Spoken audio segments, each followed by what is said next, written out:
شیطان کا وسوسہ، پتہ نہیں قبول ہوگی یا نہیں، اتنی دعا تو مانگ چکا ہوں، ابھی تک تو کوئی نتیجہ سامنے نہیں آیا، اور مانگنے کا کیا فائدہ ہوگا؟ کیا واقعی دعا مانگتے ہوئے یہ وسوسہ نہیں آتا سب کو؟ یا یہ مایوسی کی کیفیت نہیں آتی؟ میری تو نہیں سنی جا سکتی، معلوم نہیں وہ کون خوش قسمت ہیں جن کی دعائیں سنی جاتی ہیں، اس لیے چلو کسی اور سے کہہ دیتے ہیں وہ میرے لیے دعا کر دے، اپنے لیے خود کیا کرنا۔ تو شیطان ہمیشہ دعا مانگنے کے عمل میں رخنا ڈالتا ہے، خلل پیدا کرتا ہے، کیونکہ دعا ایک ایسا عمل ہے جو اللہ اور بندے کے درمیان ایک محبت کا تعلق پیدا کرتا ہے، ایک اپنائیت کا تعلق پیدا کرتا ہے، ایک تقرب کا تعلق پیدا کرتا ہے۔ جب انسان اپنے رب سے مانگتا ہے تو اس کا احسان مند ہوتا ہے، اس کے قریب آ جاتا ہے، اور مانگتا انسان کس سے ہے؟ جس پر مان ہوتا ہے، جس پر یہ یقین ہوتا ہے کہ وہ دے گا، جس پر اعتماد ہوتا ہے کہ وہ میرا بہت خیر خواہ ہے، میرا بھلا کرنے والا ہے۔ انسان ہر ایک سے نہیں مانگ سکتا، ہر ایک کے سامنے اپنی ضرورت نہیں رکھ سکتا۔ تو اگر دیکھا جائے تو ایک اللہ کی ذات ایسی ہے کہ جس سے یہ ساری توقعات پوری ہو سکتی ہیں۔ اللہ کے سوا کوئی نہیں کہ جو انسان کے ساتھ ایسا معاملہ کر سکے۔ اس لیے تمہارا رب کہتا ہے کہ مجھ سے مانگو، اس کو پسند ہے بندوں کا مانگنا۔ اچھا، یہ جو دعا ہے اس میں صرف کسی چیز کا براہ راست نام لے کر مانگنا ہی شامل نہیں، یعنی مانگنے کے طریقوں میں صرف ایسا ہی نہیں کہ ہم کہ یا اللہ فلاں چیز مجھ کو دے دے۔ اس کے کئی انداز ہو سکتے ہیں۔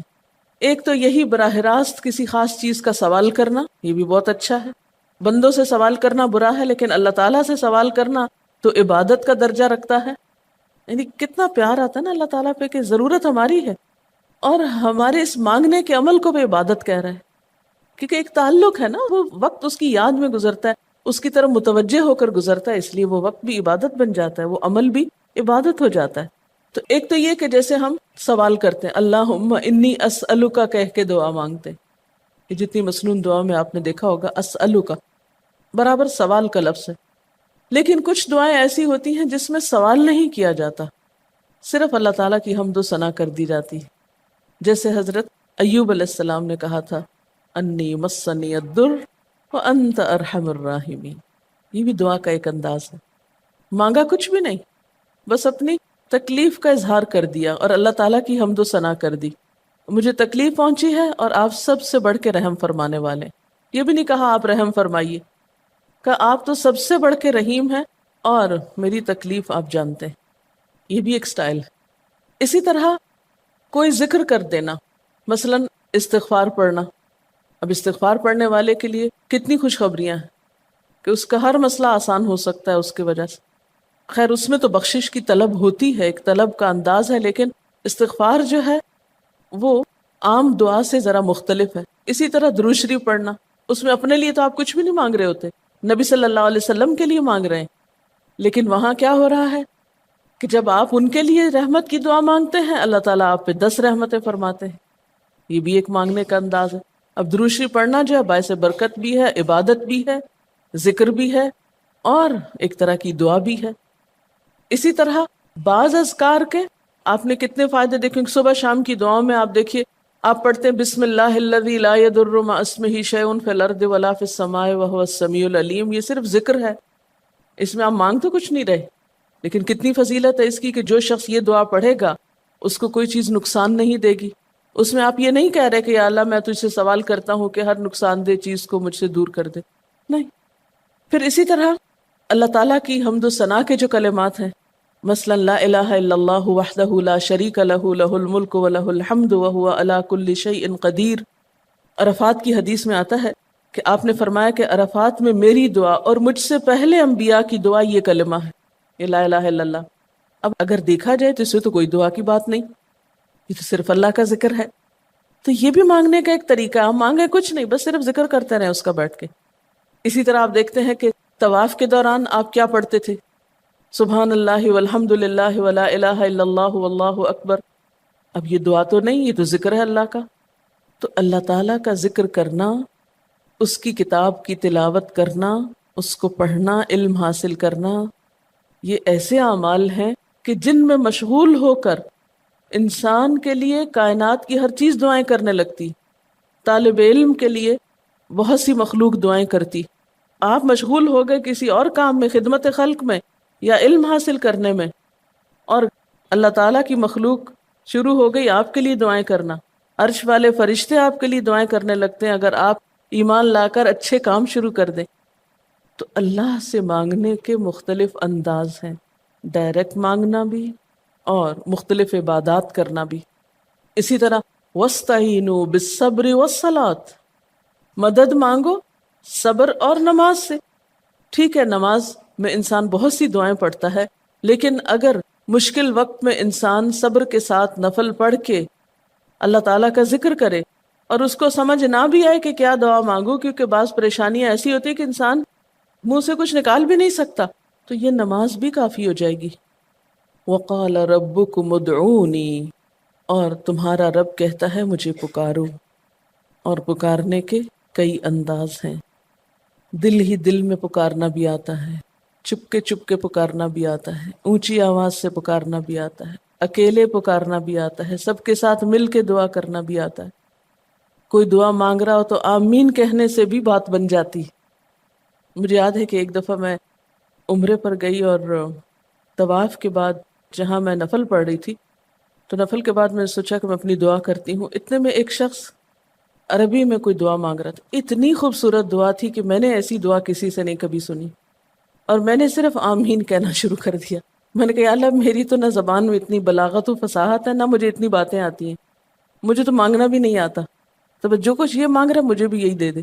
میں نے صرف آمین آمین آمین کہنا شروع کر دیا. یہ کتنا بڑا اس کا احسان ہے کہ ہم آمین کہہ کے بھی شامل ہو جاتے ہیں دوسروں کی دعاؤں میں. تو اسی لیے دعا کو عبادت کا نچوڑ کہا گیا، کریم، خلاصہ، ساری عبادت کا اوپر کا حصہ. اور ویسے بھی اگر دیکھا جائے تو ہر نماز میں بہت سی دعائیں ہیں. ہر موقع کی اللہ کے رسول صلی اللہ علیہ وسلم نے مختلف طرح کی ہمیں دعائیں سکھائی ہیں. سویرے جو آنکھ کھلتی ہے، سویرے کے اگر آدھی رات کو بھی کھلتی ہے، اس کی بھی دعا ہے. اس وقت سے لے کر کوئی کام ایسا نہیں، دین کا یا دنیا کا، اچھا یا برا، جس کے لیے کوئی نہ کوئی دعا نہ موجود ہو.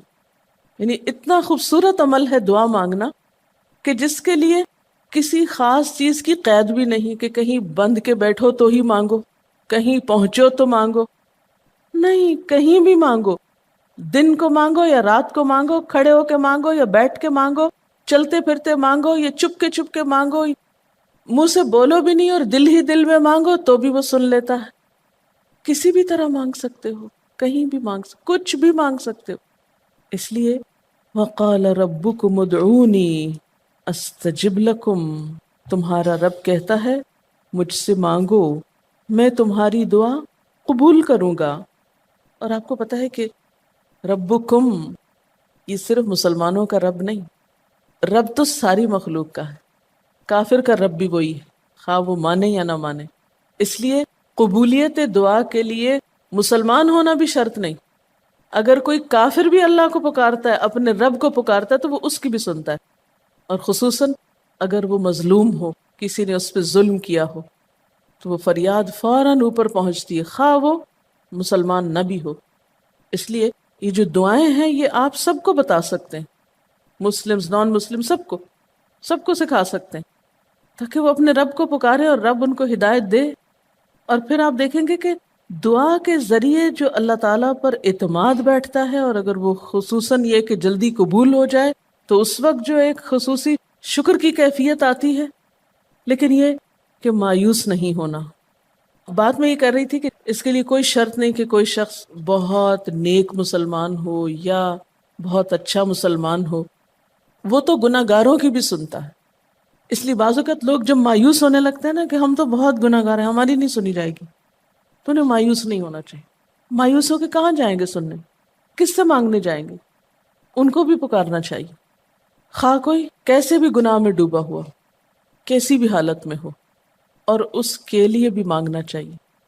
حتیٰ کہ کافر جب تک زندہ ہے، اس کی صحت کے لیے، اس کی ہدایت کے لیے، اس کی خیرخواہی بھلائی کے لیے بھی آپ خوب دعائیں مانگ سکتے ہیں. آپ صلی اللہ علیہ وسلم ابو جہل کے لیے بھی دعا کرتے تھے، یا حضرت عمر کے لیے کہتے تھے کہ ان دونوں میں سے کسی ایک کو تو ضروری ہدایت دے. تو دعا ہر حال میں فائدہ دیتی ہے. ان مصیبتوں میں بھی فائدہ دیتی ہے جو اتر چکی ہیں، ان میں بھی دیتی ہے جو نہیں اتری.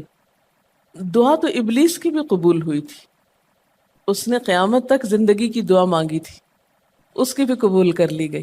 اس نے کہا تھا قال انظرنی الی یوم یبعثون، قیامت تک کے لیے مجھے مہلت دے کہ میں انسانوں کو بھٹکا سکوں. تو اللہ تعالیٰ نے کہا جاؤ، تمہیں مہلت دی گئی.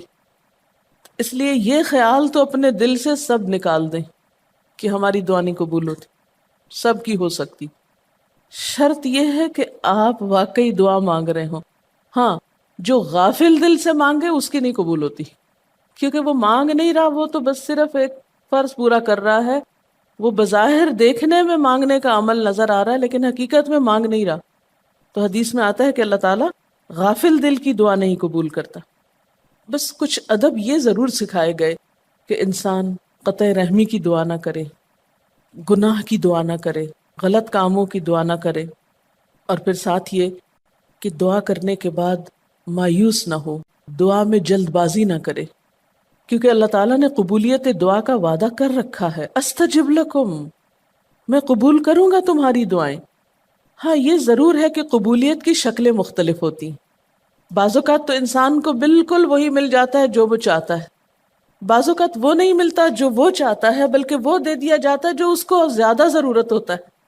یعنی ہمارا تو علم اتنا محدود ہے نا، ہم ایک چیز مانگ رہے ہوتے ہیں جو ہمارے حق میں کوئی زیادہ اچھی نہیں ہوتی. اللہ تعالیٰ ہمارے لیے ہم سے بڑھ کر مہربان ہے، وہ ہمیں وہ نہیں دیتا بلکہ وہ دیتا ہے جو ہمیں اس سے زیادہ فائدہ دے سکتا ہے.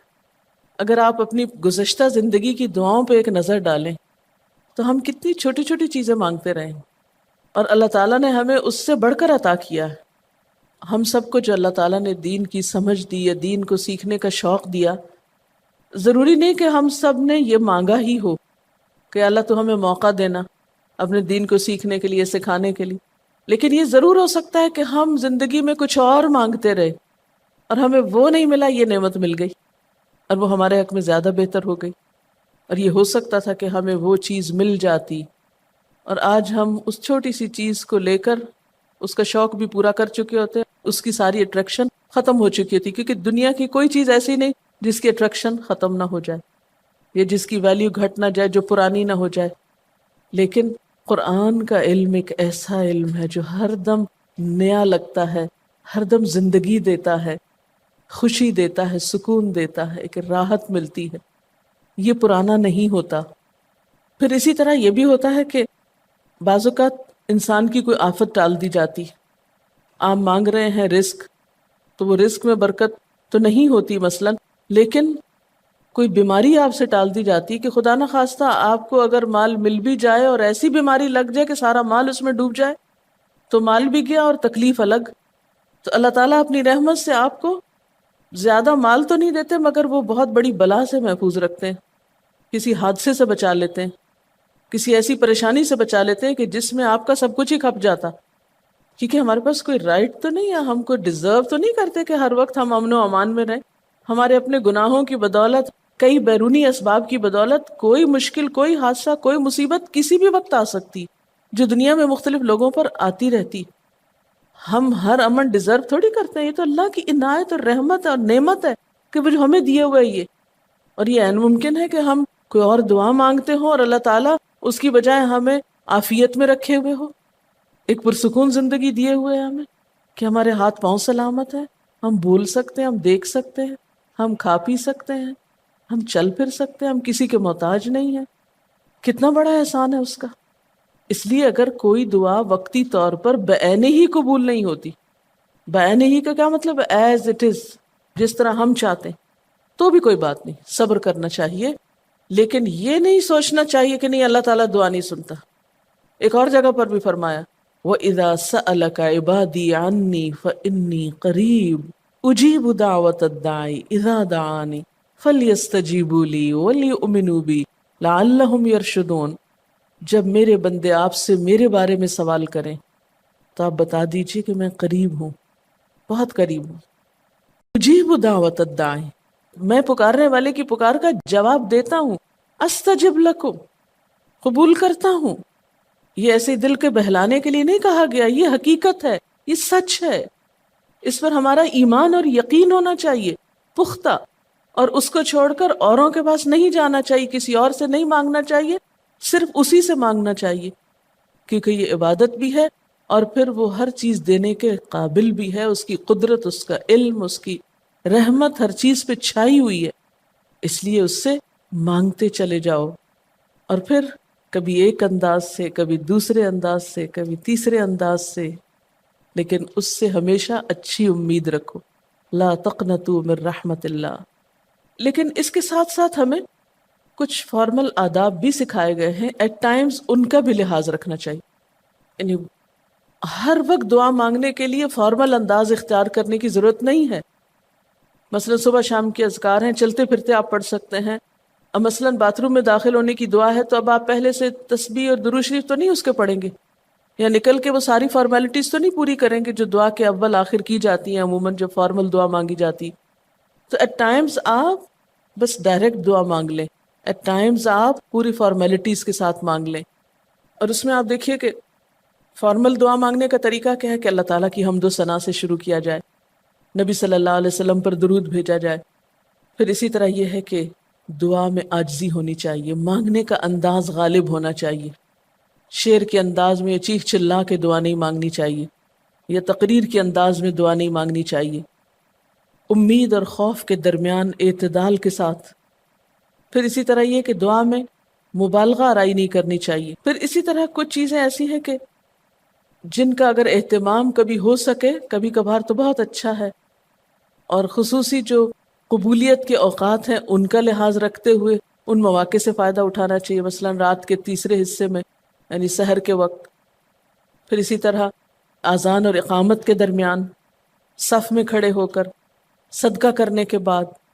کوئی بھی نیکی کا کام کرنے کے بعد، عصر کی آخری گھڑی میں، جمعے کے دن ایک خاص گھڑی میں، سجدے میں دعا، رات کو آنکھ کھل جانے پہ دعا، امر بالمعروف اور نہی عن المنکر کے بعد دعا، تلاوت قرآن کے بعد دعا، عرفہ کے دن کی دعا، رمضان کے مہینے میں خصوصاً روزہ افطار کرتے وقت دعا، پھر عادل امام کی دعا، مسافر کی دعا، بارش کے وقت کی جانے والی دعا، یہ خاص قبولیت کے اوقات اور اسباب ہیں، پھر التحیات اور درود شریف کے بعد کی جو دعا ہے جو ہم بیٹھ کے نماز کے آخر میں پڑھتے ہیں، یہ بھی صرف رب جعلنی تک ہی نہیں بلکہ اس سے زیادہ دعائیں بھی ہیں۔ پھر اسی طرح جب اللہ تعالیٰ پر بہت پیار آ رہا ہو، بہت دل اس کی طرف متوجہ ہو، کیونکہ اللہ تعالیٰ غافل دل کی دعا نہیں سنتے، تو جب دل بہت متوجہ ہو تو فوراً دعا کے بھی فائدہ اٹھا لیں۔ اسی طرح اضطراری کیفیت میں، بہت بے چینی کے وقت، جب کچھ سمجھ میں نہ آ رہا ہو، بیماری کے وقت، پھر اسی طرح سفر کے وقت، پھر اولاد کی دعا ماں باپ کے لیے، ماں باپ کی دعا اولاد کے لیے، استاد کی دعا شاگردوں کے لیے، شاگردوں کی دعا استاد کے لیے، اور جب دعا مانگے تو انداز کیا ربنا اغفر لی ولوالدی وللمؤمنین، اپنی ذات سے شروع کر کے والدین یا قریبی لوگوں کے بعد پھر سب کے لیے عام دعا، پھر اسی طرح وضو کے بعد کی دعا، کعبہ کو دیکھتے وقت جب پہلی نظر سے دیکھیں، پھر حتیم کے اندر، پھر سعی اور طواف کرتے وقت دعائیں پڑھنا، پھر مزدلفہ میں۔ لیکن یاد رکھیے کہ ان قبولیت کے خاص مواقع اور مقامات کے علاوہ دعا تو کسی بھی وقت کی جا سکتی اور کوئی بھی گھڑی قبولیت کی گھڑی ہو سکتی، اس لیے ہمیشہ دعا مانگتے وقت یہ یقین رکھیں کہ اللہ تعالیٰ قبول کرے گا، مایوسی کے ساتھ دعا نہ ہو، کیونکہ جتنی ہماری دعا کے اندر یقین کی کیفیت ہوگی اتنا ہی انشاءاللہ قبولیت کے چانسز زیادہ ہوں گے۔ یعنی عزم کے ساتھ دعا مانگنی چاہیے، یہ نہیں کہنا چاہیے یا اللہ تو چاہے تو قبول کر، نہیں چاہتا تو نہ کر، یہ نہیں کہنا چاہیے کبھی بھی، نہیں یا اللہ تو کر سکتا ہے تو قبول فرما۔ پھر اسی طرح آپ دیکھیں کہ مظلوم کی بد دعا جو ہے وہ بہت تیزی سے قبول ہوتی، کہتے ہیں نا مظلوم کی بد دعا سے بچو کیونکہ وہ کہاں جا پہنچتی ہے، ساتویں آسمان تک۔